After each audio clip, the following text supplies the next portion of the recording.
Nobody noticed the first bag of seed. That was the funny part. They noticed the flowers later. They noticed the bees much later. But the first burlap sack of wildflower seed? Nobody paid attention. Margaret Hale remembered carrying it out of the farm supply store one windy March afternoon. It weighed barely 20 pounds. The cashier smiled. Planting a garden? Margaret shook her head. No. Silence. Then what? She smiled. Ditches. The cashier blinked. Road ditches? Yes. Long pause. Why? Margaret simply loaded the bag into her pickup. You'll see. The Hale farm stretched across 110 rolling acres divided by hedgerows, drainage ditches, and gravel roads. Most farmers viewed those ditches as wasted ground. They mowed them, sprayed them, ignored them. Anything growing there became a problem. Margaret saw something else. Her grandfather Samuel never believed empty ground should stay empty. One July evening when Margaret was 13, she followed him toward a forgotten drainage ditch bordering the north pasture. Instead of weeds, the ditch overflowed with blooming flowers. Purple coneflowers, black-eyed Susans, milkweed, goldenrod, wild bergamot. Bees drifted from blossom to blossom. The air hummed. Margaret stopped. Grandpa, Samuel smiled. What? Why don't you mow this? He knelt beside a purple flower. Because somebody else is using it. Margaret looked around. I don't see anybody. Samuel pointed upward. Thousands of honeybees floated lazily through the blossoms. They're working. At 13, Margaret thought the flowers were simply pretty. Years later, she realized they were infrastructure. After Samuel passed away, Margaret inherited his beehives. 24 colonies. Nothing enormous. Enough to produce local honey and pollinate nearby orchards. She also inherited his journals. Boxes of them. Weather records. Bloom calendars. Hive inspections. Everything. One notebook fascinated her. Samuel mapped every wildflower bloom around the farm. Month by month. Species by species. One sentence appeared repeatedly. Healthy bees never depend on one field. At first Margaret didn't understand. Eventually she did. Most neighboring farms planted vast stretches of one crop. Soybeans. Corn. Alfalfa. During bloom, bees thrived. After bloom, food disappeared almost overnight. Samuel solved that problem differently. He planted flowers where nobody expected them. Fence lines, creek banks, road ditches, and used corners. Every forgotten strip of ground became a buffet. Years later, Margaret decided to continue the experiment. The county noticed almost immediately. Naturally, one Saturday morning Dale Harper leaned against the feed store railing. There she goes. Rick looked over. The flower lady? Dale laughed. She bought wildflower seed. Several farmers turned. For a garden? No. Silence. Then what? Ditches. The entire group laughed. One farmer nearly spilled his coffee. She's planting flowers? In drainage ditches? Dale nodded. Apparently. By Monday, everyone knew. The nickname arrived quickly. Flower Margaret. Children loved it. Adults used it even more. Margaret never corrected anyone. Instead, she borrowed an old hand-crank broadcaster from the equipment shed. Every evening she scattered seed along gravel roads, drainage ditches, creek crossings, fence rows, anywhere machinery rarely touched. Nathan Hale watched one evening. He leaned against the pickup. You're doing it again. Margaret smiled. What? The seed. Silence. The seed. That means you've got one of Grandpa's ideas. Long pause. Probably. Nathan laughed. The dangerous kind? Margaret nodded toward the ditch. The patient kind. Spring arrived slowly. Tiny green seedlings appeared. Most looked unimpressive. Almost invisible. Neighbors laughed anyway. One afternoon Dale slowed his truck beside Margaret. She carried another sack of seed. You missed a ditch. Margaret smiled. Not yet. He pointed farther down the road. Plenty left. She laughed softly. I know. Summer transformed everything. The ditches exploded with color. Purple, yellow, white, blue, orange. Wildflowers stretched for miles along the Hale property. Butterflies arrived first. Then native bees. Then honeybees. Thousands of them. The humming became constant. Travelers stopped to photograph the flowers. Children asked their parents why one farm looked different from every other. Margaret simply kept planting. Not everyone appreciated it. Several neighbors complained the flowers looked messy. The county road supervisor even stopped one afternoon. Those flowers are getting tall. Margaret nodded. They're supposed to. You planning to mow? No. Silence. They're in the ditch. Yes. Long pause. People like neat. Margaret looked across hundreds of blooming stems alive with bees. The bees don't. The supervisor drove away shaking his head. By late summer, something unexpected happened. Margaret's honey production increased. Not dramatically, steadily. Every inspection revealed strong brood patterns. Healthy queens. Heavy nectar stores. Nathan noticed first. These hives look different. Margaret nodded. They're busy. They always were. She smiled. Not like this. One September afternoon, a university extension beekeeper visited several local apiaries. He agreed to stop by Margaret's farm after hearing about the wildflower ditches. Mostly out of curiosity. For nearly 3 hours he inspected colonies. Frame by frame. Hive by hive. Finally he closed the last hive. Then looked across the flower-filled roadside. This is unusual. Margaret folded her arms. Good unusual? He nodded slowly. Yes. Silence. What do you see? He smiled. Continuous forage. Margaret waited. He pointed toward the flowers. Most colonies experience feast, then famine. Long pause. Yours never stop eating. That sentence stayed with her. Because unlike everyone else, he wasn't talking about flowers. He was talking about survival. Autumn arrived. Goldenrod bloomed when nearly every crop had already faded. Then asters. Then late wildflowers. Margaret's bees continued gathering pollen weeks after neighboring colonies slowed. The beekeeper returned once more before winter. Again he smiled. These colonies are going into winter heavier than almost any I've seen. Nathan looked surprised. Heavier? The beekeeper nodded. More honey. Better nutrition. Healthier workers. Margaret smiled. Good. He looked toward the blooming ditches one final time. Very good. Winter passed quietly. Most hives survived. As expected. Then spring returned. Along with something nobody anticipated. Reports began spreading across the county. Weak colonies. Poor brood. Queen failures. Entire apiary struggling. Nobody understood why. By early May, beekeepers gathered at the feed store discussing unexpected hive losses. Some blamed weather.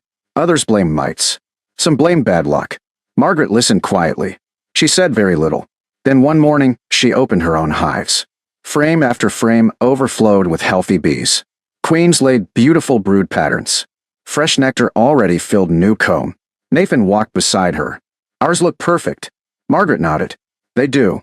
Neither of them realized that within a few short weeks, nearly every commercial beekeeper in the county would come asking the same question. How had her bees survived when almost everyone else's hadn't? The news spread slowly. Then all at once, one beekeeper lost 4 colonies. Another lost 9. A commercial operator outside town reported nearly half his hives had collapsed before summer. Nobody could explain why. Some blamed the unusually wet spring. Others blamed mites. Some blamed pesticides. Most simply admitted they didn't know. Meanwhile, Margaret opened hive after hive. Strong queens. Healthy brood. Frames heavy with nectar. Workers returning with bright yellow and orange pollen baskets packed on their legs. Nathan looked across the apiary. Ours don't even seem stressed. Margaret nodded. They've never stopped eating. That sentence lingered in the quiet morning air. A week later, the university extension beekeeper returned. This time he brought 2 entomologists and a pollinator specialist. Not because they doubted Margaret. Because they wanted answers. For nearly 6 hours they inspected every colony. They sampled brood. Counted mites. Measured honey stores. Collected pollen. Compared flowering plants. Everything. Finally, one entomologist closed his notebook. Then smiled. I think we found it. Margaret folded her arms. What? He pointed toward the roadside ditch overflowing with purple coneflowers and blooming wild bergamot. Nutrition. Silence. The pollinator specialist nodded. Not just quantity. She knelt beside a flowering aster. Diversity. Nathan frowned. Meaning? The specialist looked toward the surrounding countryside. Most bees around here spent months eating from 1 or 2 crops. She pointed back toward Margaret's farm. Your bees never depended on a single bloom. The extension beekeeper smiled. They had something flowering almost every week. Margaret looked across the colorful ditches. Samuel had known, long before anyone else. The researchers continued studying the property for several more days. They mapped every flowering species. Early spring blooms. Summer blooms. Late autumn blooms. More than 60 different flowering plants supported the bees throughout the season. The report surprised everyone. The flowers weren't just feeding honeybees. They supported native bees, butterflies, Hoverflies. Beneficial wasps. The entire pollinator community had quietly expanded. One afternoon, Dale Harper stopped beside the mailbox. He removed his cap. "I need to ask you something." Margaret smiled. "Go ahead." He looked almost uncomfortable. "My bees." Long pause. "I've lost 7 hives." Margaret nodded quietly. "I'm sorry." He looked toward the flowering ditch. "Do you really think the flowers made that much difference?" She didn't answer immediately. Instead, she walked over to a blooming patch of bee balm. Hundreds of bees worked peacefully among the blossoms. Some honeybees, some native bees, others she couldn't even identify. Finally, she smiled. "I think they were never hungry." Dale stared at the flowers. For the first time, he wasn't laughing. By midsummer, the County Agricultural Association organized a special meeting. Not about honey, not about flowers, about survival. Every seat filled. Commercial beekeepers, orchard owners, farmers, researchers. Everyone wanted answers. The association president welcomed Margaret to the front. She looked as uncomfortable as ever. Public speaking had never interested her. The president smiled. "Tell us what you did." Margaret looked around the crowded room, then answered honestly. "I planted flowers."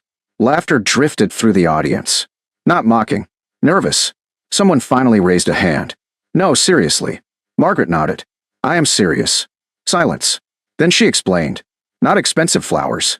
Not ornamental gardens. Native species. Blooming in sequence.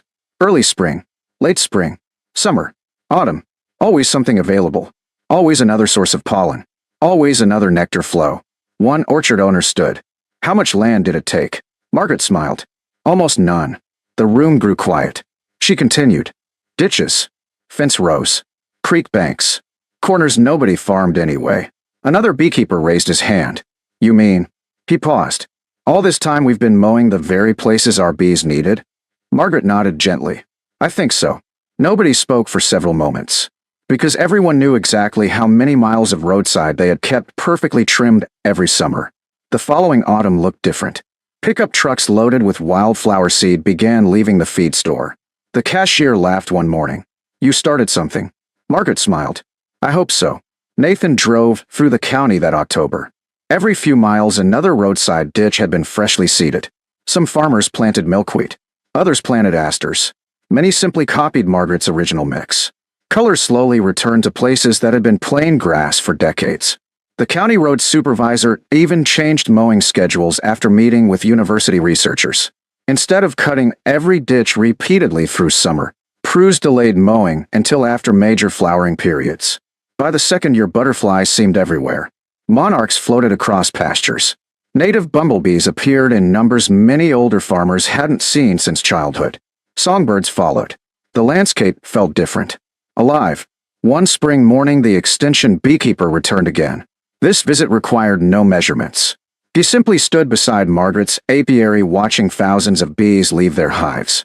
The humming filled the warm morning air. He smiled. "You know?" Margaret looked over. "What?" "We spent years looking for complicated answers." Silence. Then, and he pointed toward a blooming ditch where countless bees worked peacefully among purple and yellow flowers. The answer was growing beside the road. That sentence found its way into agricultural magazines across the region. Soon universities used Margaret's farm as a demonstration site. School groups visited. County conservation districts distributed native seed mixes. Even neighboring counties began changing roadside management. One evening, Nathan stood beside Margaret, overlooking the farm. The setting sun painted the wildflower ditches in shades of gold, purple, and orange. Thousands of bees drifted lazily from bloom to bloom. The sound reminded Margaret of childhood evenings walking beside Samuel. Nathan folded his arms. "You know what still bothers me?" Margaret smiled. "What?" "They called you Flower Margaret." "Yes. For years." "I know. They laughed every time you carried another bag of seed." Margaret looked across the hills. Bright ribbons of wildflowers now stretched far beyond her own property. Other farmers had planted them too. Road after road glowed with color. She smiled. They weren't laughing at the flowers. Nathan looked puzzled. What then? They couldn't imagine something so small making such a big difference. The wind carried the sweet scent of blooming clover across the pasture. Honeybees moved steadily from flower to flower. Calm, healthy, busy, exactly as Samuel remembered them. Years earlier, one small burlap sack of wildflower seed had left the farm supply store unnoticed. Neighbors thought Margaret was planting pretty roadside decorations. They joked about messy ditches. They questioned why anyone would waste seed on land that produced no crops. They saw flowers. Margaret saw food. They saw weeds. She saw a calendar that kept blooming from spring until frost, when disease, poor nutrition, and environmental stress weakened colonies across the county. Her bees faced the season differently. They never experienced long weeks without diverse forage. They never depended on a single crop. They simply moved from one bloom to the next, exactly as nature intended.